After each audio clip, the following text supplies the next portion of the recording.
नमस्कार, हमारे चैनल आपका खबरी लाल पर आपका स्वागत है। चुनाव की आहट मिलते ही राज्य में राजनीतिक हलचल बढ़ने लगी है। सभी पार्टियों ने अपनी राजनीतिक सक्रियता बढ़ा दी है। हमने भी जनता की अपने विधानसभा का हाल जानने की इच्छा को देखते हुए विभिन्न विधानसभा सीटों पर संभावित प्रत्याशी और उनके हार जीत की संभावना को लेकर आमने सामने नाम से एक पूरी सीरीज तैयार की है।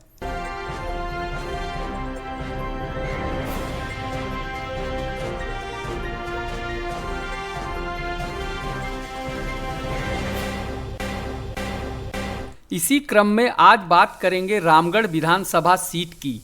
रामगढ़ हजारीबाग संसदीय सीट के अंतर्गत आने वाले 5 विधानसभा सीटों में से एक है। झारखंड बनने के बाद उपचुनाव सहित अब तक रामगढ़ विधानसभा के लिए 6 बार चुनाव हो चुके हैं। अब तक हुए चुनावों में सबसे अधिक वोट लाकर जीतकर विधानसभा पहुंचने का रिकॉर्ड कांग्रेस की ममता देवी के नाम है। वहीं सबसे अधिक मतों के अंतर से जीत दर्ज करने का रिकॉर्ड आजसू के चंद्र प्रकाश चौधरी के नाम है। सन 2000 के चुनाव में भारतीय कम्युनिस्ट पार्टी के शब्बीर अहमद कुरैशी विजयी हुए, लेकिन इसी साल इनका निधन हो गया तथा वर्ष 2001 में ही हुए उपचुनाव में मुख्यमंत्री रहते हुए भाजपा के बाबूलाल मरांडी उपचुनाव लड़े और जीते। वर्ष 2005 से 2014 तक लगातार 3 बार चुनाव में आजसू के चंद्र प्रकाश चौधरी विजयी हुए। 2019 में कांग्रेस की ममता देवी यहां की विधायक बनी, लेकिन गोला गोली कांड के मामले में सजा याफ्ता होने पर ममता देवी की विधायकी समाप्त कर दी गई। इसके बाद 2023 के उपचुनाव में आजसू की सुनीता चौधरी यहां की विधायक बनी। वर्तमान विधायक आजसू प्रत्याशी सुनीता चौधरी ने 2023 के उपचुनाव में पूर्व विधायक ममता देवी के पति यूपीए प्रत्याशी बजरंग महतो को 21,644 वोटों से मात दी। जहां सुनीता चौधरी को 1,13,243 वोट मिले थे, वहीं बजरंग महतो को 91,577 वोट हासिल हुए थे। इसी के साथ पिछले चुनाव में मिली हार का बदला आजसू ने ले लिया। कुल मिलाकर देखें तो रामगढ़ आजसू का एक मजबूत किला रहा है, मगर इस बार इस किला को ढाने के लिए जयराम की पार्टी जेएलकेएम कमर कसकर सामने आ गई है। जयराम अपना ध्यान इस सीट को जीतने के लिए लगाए हुए हैं। रामगढ़ इस बार बदलाव मांगता है। तैयार है?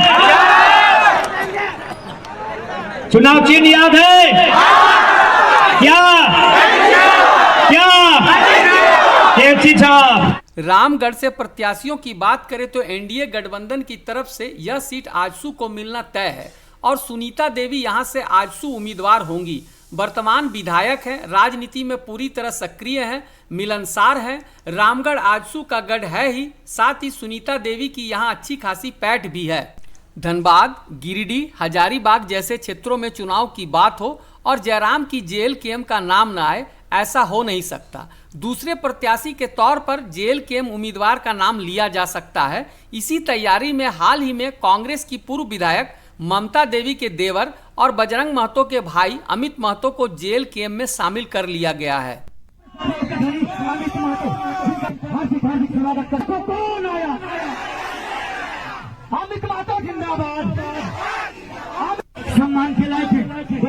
अमित दादा के आवे से रामगढ़ जिला में, रामगढ़ विधानसभा में झारखंड लोकतांत्रिक क्रांतिकारी मोर्चा के एगो नया ऊर्जा, एगो नया ताकत, एगो नया हिम्मत, एगो नया बल मिले के काम में है।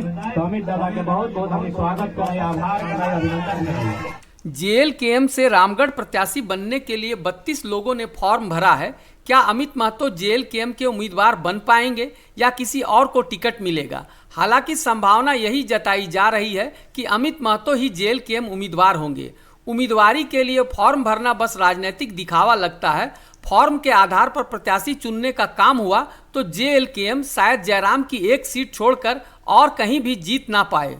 तीसरे पक्ष इंडिया गठबंधन की ओर से यह सीट कांग्रेस को ही मिलेगी और कांग्रेस एक बार फिर रामगढ़ फतह करने के लिए किसी नए उम्मीदवार की तलाश में है।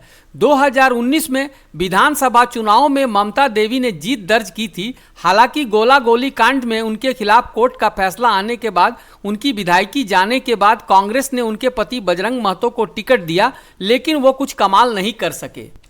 टिकट के दावेदार में मुख्य रूप में बजरंग महतो और शहजादा अनवर का नाम सामने आ रहा है। हालांकि कांग्रेस यहां से किसी महिला उम्मीदवार को उतारना चाह रही है। इसी सिलसिले में राजरप्पा में एक बैठक भी हुई थी, अतः कांग्रेस अभी अपने लिए सही उम्मीदवार की तलाश में है। कुछ ही दिनों में किस दल से कौन प्रत्याशी होगा स्पष्ट हो जाएगा। चुनाव आयोग की टीम ने झारखंड चुनावों की अंतिम तैयारी के लिए 23 सितंबर को 2 दिवसीय दौरे पर आई हुई थी और जल्दी ही विधानसभा चुनाव की घोषणा भी हो जाएगी। झारखंड की राजनीति में जाति के आधार पर मतदान करने वाले मतदाताओं की संख्या ज़्यादा है और अपनी जाति के प्रति समर्थन रहता ही है। इसलिए रामगढ़ में मतदाताओं का जातिगत समीकरण भी जान लेना जरूरी है ताकि आप भी कुछ अनुमान लगा सके। रामगढ़ में मतदाताओं की कुल संख्या 3,37,212 है, जिसमें सबसे बड़ी संख्या महतो समुदाय की लगभग 90,372 है, अनुसूचित जनजाति के 64,070, मुस्लिम समुदाय के 57,326 तथा अनुसूचित जाति के 30,349 मतदाता हैं। अन्य जातियों में सिंह, बनिया, यादव आदि जातियों के मतदाताओं की संख्या भी अच्छी खासी है। हार जीत की बात करें तो मुकाबला काफी कड़ा होगा, मगर यहाँ जाति का फायदा जेएलकेएम के प्रत्याशी नहीं ले सकते, क्योंकि संभावना यही है कि तीनों पार्टियां एक ही जाति महतो जाति से अपना उम्मीदवार खड़ा करेंगी। चुनावी इतिहास, चुनाव में धन बल की आवश्यकता, दांव पेच, राजनीतिक सूझबूझ के आधार पर आजसू का पक्ष सबसे मजबूत दिखाई पड़ता है। हालांकि जेएलकेएम कड़ी टक्कर देने में कामयाब होगी, मगर जीत पाना मुश्किल जान पड़ता है। वर्तमान परिस्थिति, राजनीतिक हालात, झारखंड में गठबंधनों के स्वरूप को देखते हुए आपका खबरीलाल चैनल के 5 राजनीतिक विश्लेषकों के समूह ने 3-2 के बहुमत से आजसू को पहला, जेएलकेएम को दूसरा तथा कांग्रेस को तीसरा स्थान दिया है। अर्थात हमारे विशेषज्ञों में से भी कुछ का मानना है कि जेएलकेएम यहां से बाजी मार सकती है। आपका क्या मानना है कि रामगढ़ से इस बार बाजी किसके हाथ लगेगी? कृपया कमेंट में हमें जरूर बताएं। साथ ही ये बताने का भी कष्ट करें कि जेएलकेएम की तरफ से किसे उम्मीदवार बनाया जाना उचित होगा, जिससे जेएलकेएम रामगढ़ सीट को जीत सके।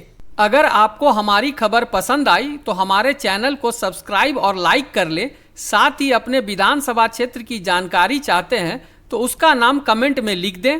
धन्यवाद।